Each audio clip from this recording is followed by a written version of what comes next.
और सबसे पहले बात करें कराची के मुख्तलिफ इलाकों में ट्रैफिक हादसात और 4 अफराद जाँ भाग हो गए, 2 जख्मी हैं। बल्दिया में हब रिवर रोड पर मोटरसाइकिल हादसे में 2 अफराद जाँ भाग। कयूमाबाद में जाम सादिक पुल पर ट्रॉलर ने मोटरसाइकिल सवारों को कुचल डाला। हादसे में एक नौजवान जाँ भाग, दूसरा जख्मी हो गया। तफसीलात लेंगे शहबाज खान से। शहबाज, आगाह कीजिएगा।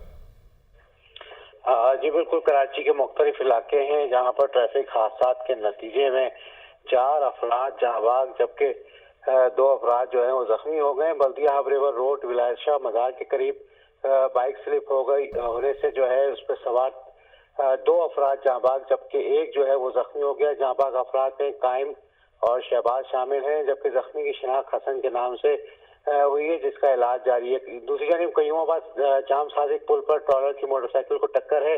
हादसे में एक नौजवान जाँ भाग जबकि दूसरा नौजवान जो है वो जख्मी हो गया।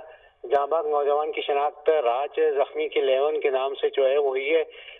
तीसरा हादसा जो है नाज़ाबाद 2 नंबर के करीब नामालूम गाड़ी की टक्कर से पेश आया जहां पर मोटरसाइकिल सवार 19 साल हुनैन जो है वो जाँ भाग हो गया। ताहम तमाम जाँ भाग अफराद की लाशों को जो है ज़ाब्ते की कार्रवाई के लिए अस्पताल मुंतकिल कर दिया गया जबकि जख्मियों का इलाज इस वक्त जारी है। जी ठीक है शहबाज खान, बहुत शुक्रिया आपका।